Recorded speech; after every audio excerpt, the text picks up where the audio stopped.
سامعین اکرام السلام علیکم۔ سورہ الفرقان 25 کی پہلی آیت کے بیان میں ہم اس آیت کے عربی متن میں آنے والے الفاظ کے حوالے سے یہ واضح کر چکے ہیں کہ قرآن مجید کی اس آیت میں الفرقان کو برکت والا، نیک شگون یعنی نیک فال کہا گیا ہے۔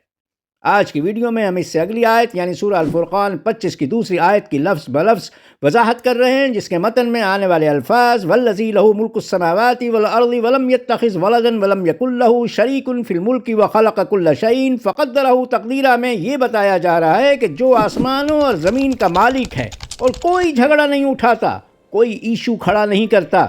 اور نہ ہی کوئی اس کی ملکیت میں حصے دار ہے، اور اسی نے ہر شے کو تخلیق کیا ہے، تو پھر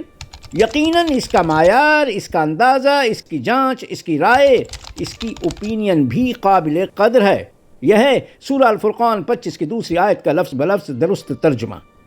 اس آیت کے تراجم و مفہوم بھی قرآن کی باقی آیات کے تراجم و مفہوم کی طرح بالکل چھوٹے ہیں۔ اس آیت کا درست ترجمہ ہی بیان کو آگے چلائے گا اور اس کے بعد آنے والی آیات کو سمجھنے میں آپ کی مدد کرے گا، خاص طور پر آیت نمبر 7 اور 8 کو ان کی اصل روح کے مطابق سمجھنے کے لیے اس آیت کو سمجھنا بہت ضروری ہے۔ ویسے تو عربی زبان کے بنیادی حروف لام دال دال سے ماخوذ قرآن میں آنے والے تمام الفاظ کے معنی اور مفہوم بالکل غلط تراشے جاتے ہیں، جیسے کہ قرآنی الفاظ لد، یلد، یولد، ولد، اور ہمارے زیر مطالعہ سورہ الفرقان 25 کی دوسری آیت کے جملے ولم یتخذ ولدن میں آنے والا لفظ ولدن پورے قرآن کے تراجم و مفہوم میں ان الفاظ سے کہیں بیٹا گھڑا جاتا ہے، کہیں یہی لفظ باپ کے لیے گھڑا جاتا ہے، کہیں ان الفاظ سے اولاد بتا دیا جاتا ہے اور کہیں انہی الفاظ سے جنا ہوا گھڑ دیا جاتا ہے۔ عقل کے اندھوں کو یہ دکھائی نہیں دیتا کہ ولم یتخذ ولدن میں ولدن کے آخر میں آنے والے الف اور فتحہ کی تنوین سے اس کو سنگل آؤٹ کر کے یعنی اکہرا کر کے ولدن کی شکل میں صرف ایک ولد کی بات کی جا رہی ہے۔ اس لحاظ سے ولم یتخذ ولدن کا مطلب بننا چاہیے، اور ایک لڑکا نہیں بناتا، اور ایک لڑکا نہیں لیتا، اور ایک لڑکا نہیں ہوتا، یا ایک بچہ نہیں ہوتا، یا ایک اولاد نہیں ہوتی۔ سوچنے کی بات ہے کہ اللہ کو کیا ایک ہی لڑکا یا ایک ہی بچہ چاہیے تھا، یا اللہ کو صرف ایک ہی اولاد چاہیے تھی؟ ٹھیک ہے بھائی، اچھی بات ہے، آپ کے لیے لڑکے پہ لڑکا پیدا ہونا چاہیے اور آپ فلاں فلاں اینڈ سنس کہلوائیں، اور اللہ کہے کہ اس کا ایک لڑکا نہیں ہے۔ عقل سے کام لیں۔ ولدن کی بناوٹ خود بخود اس بات کی گواہی دے رہی ہے کہ اس قرآنی جملے ولم یتخذ ولدن میں ولدن ایک لڑکے، ایک بچے اور ایک اولاد کے معنی میں نہیں آ سکتا۔ ویسے بھی بچے کو عربی میں طفل کہا جاتا ہے۔ کسی عربی اسپتال میں دیکھیے بچوں کے ڈاکٹر کو اور بچوں کی وارڈ کو کیا کہتے ہیں۔ اس کے علاوہ اولاد تو ویسے بھی ولم یتخذ ولدن سے پہلے اور بعد میں آنے والے الفاظ کے ساتھ میل نہیں کھاتا، یعنی زبان کے قانون ایگریمنٹ رولز کے مطابق متفق نہیں ہوتا اور فٹ بھی نہیں ہوتا۔ اگر اس قرآنی جملے ولم یتخذ ولدن میں آنے والے لفظ ولدن کو اولاد کے معنی میں ہی لینا مقصود ہوتا تو قرآن لکھنے والا خود ہی یہاں پر اولاد لکھ دیتا۔ یہ کام مترجمین پر کیوں چھوڑا جاتا کہ وہ قرآن کا ترجمہ کرتے ہوئے یا قرآن کا مفہوم گھڑتے ہوئے اپنی سہولت اور اپنے مذہبی عقیدے کے مطابق اس قرآنی بیان میں اپنی طرف سے اولاد گھڑ لیں؟ بہرحال ولم یتخذ ولدن میں آنے والا لفظ ولدن عربی کے بنیادی حروف لام دال دال سے نکلتا ہے، جس کا درست مطلب ہے جھگڑا، ڈسپیوٹ، کلیش، اور کسی شے سے کٹ کر الگ ہونا، جو عربی کے لفظ ولادہ کے اصل معنی بھی ہیں کسی شے میں سے نکل کر الگ ہونا، کسی شے میں سے نکل کر الگ ہونے کا عمل، اور کسی شے سے کٹ کر الگ ہونے کی جدائی ڈسپیوٹ کے زمرے میں ہی آتی ہے۔ جب جھگڑا ہوگا، لڑائی ہوگی یعنی ڈسپیوٹ اور کلیش ہوگا، فائٹنگ ہوگی، تو کیا ہوگا؟ ٹکراؤ ہوگا، جس کا نتیجہ مرتب ہوگا وہ لوگ کٹ کر الگ ہو جائیں گے، جس کے نتیجے میں کٹ کر ایک جسم کا، ایک جان کا دوسرے جسم اور دوسری جان سے الگ ہونا ہی ہوتا ہے۔ محض تکنیکی لحاظ سے ولادت کا اصطلاحی مطلب ڈیلیوری یعنی پیدائش بھی لیا جاتا ہے، جو صرف اور صرف ایک اصطلاحی مطلب ہے، اور اس کا مطلب ہرگز یہ نہیں ہے کہ لام دال دال سے نکلنے والے تمام الفاظ عربی زبان میں بچوں اور بچوں کی پیدائش یا بچے جننے کے معنی میں ہی لیے جاتے ہوں۔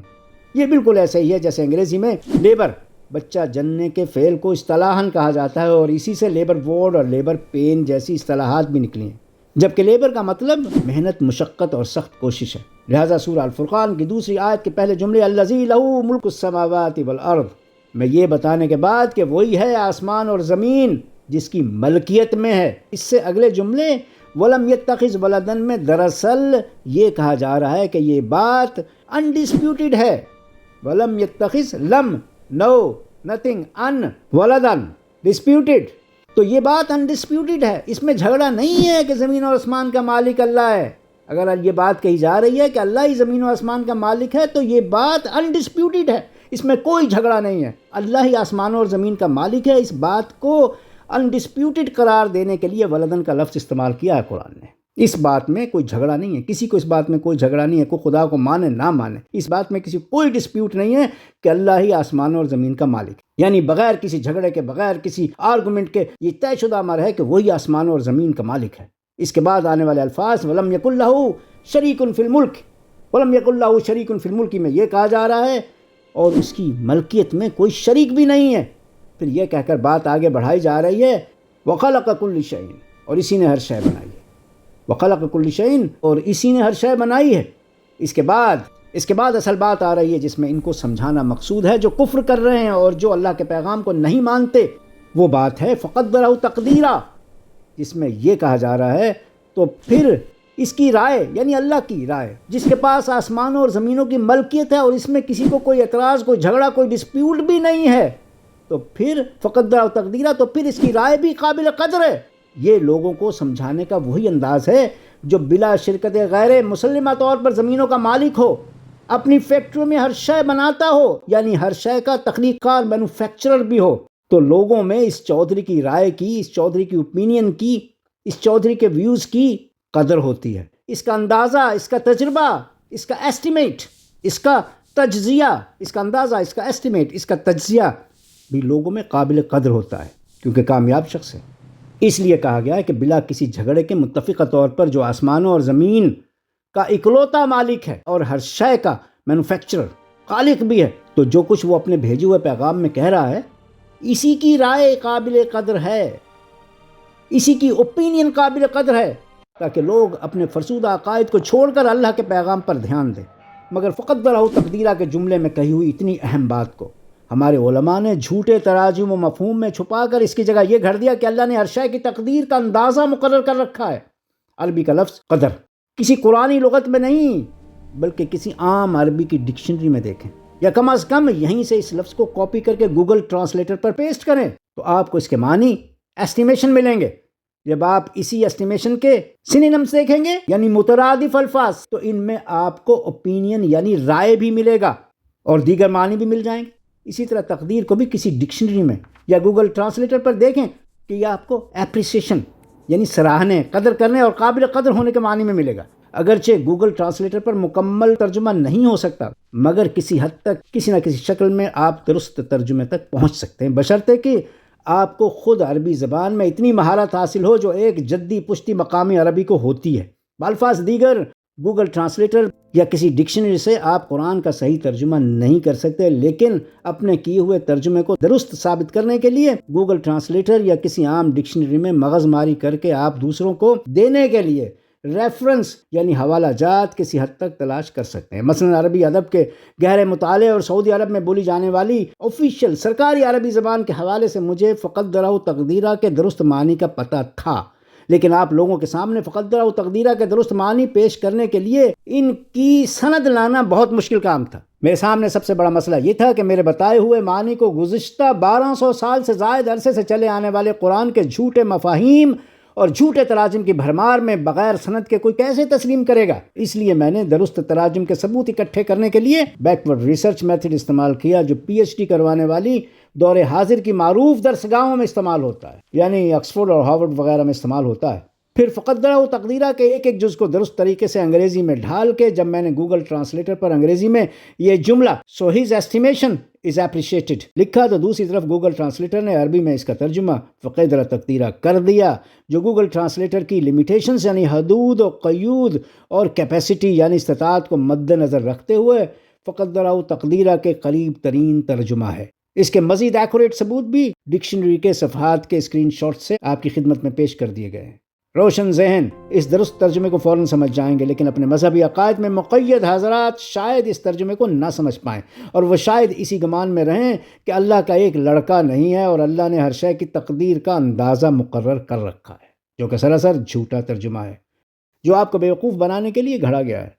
خیر، سورہ الفرقان کی دوسری آیت میں یہ واضح کر دیا گیا ہے کہ اوپینین تو اسی ہستی کی قابل قدر ہے جو بغیر کسی ڈسپیوٹ کے، بغیر کسی تضاد کے اور بغیر کسی جھگڑے کے، بغیر کسی شرکت کے آسمان اور زمین کا اکلوتا مالک ہے اور ہر شے کا بنانے والا ہے۔ یہی اس آیت کا لفظ بلفظ درست ترجمہ بھی ہے۔ گویا اب لوگوں کی توجہ اور عقیدت مذہبی خرافات سے ہٹائی جا رہی ہے اور سورہ الفرقان کی اس سے اگلی آیت یعنی تیسری آیت میں آنے والے وَاتَّخِذُوا مِن دُونِهِ آلِهَةً کے الفاظ میں لوگوں کے مذہبی عقائد کی مخالفت یہ کہہ کر کی جا رہی ہے کہ تم نے چھوٹے چھوٹے خدا بنا رکھے ہیں، لا یخلقون شیئا، جو کچھ نہیں کر سکتے، کوئی شے نہیں بنا سکتے۔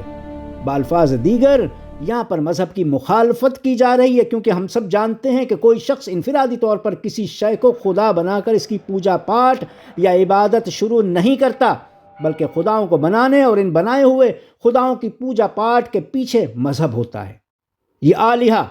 بلیفز ہیں، مذہبی عقائد ہیں، جن کو میں نے بہت سے مضامین میں بیان کیا ہے کہ عربی زبان میں الہ بلیف کو کہا جاتا ہے، جسے مذہب خدا یا معبود کی شکل دے کر اپنی دکانداری چلاتا ہے، جبکہ اعتقاد اور بلیف بھی مذہب ہی سے پھیلتے ہیں، جو لوگوں پر اس قدر حاوی ہو جاتے ہیں کہ لوگوں کی پوری زندگی انہی بد عقائد کی نظر ہو جاتی ہے، جسے وہ فلاح یعنی مذہب کی بنائی ہوئی جنت کا راستہ سمجھتے ہیں۔ اس میں فلاح نہیں بلکہ ان کی بربادی ہوتی ہے، جسے قرآن جہنم سے تعبیر کرتا ہے۔ اگلی ویڈیو تک اجازت دیجیے، اپنا اور سب کا بہت خیال رکھیے گا۔ اللہ حافظ۔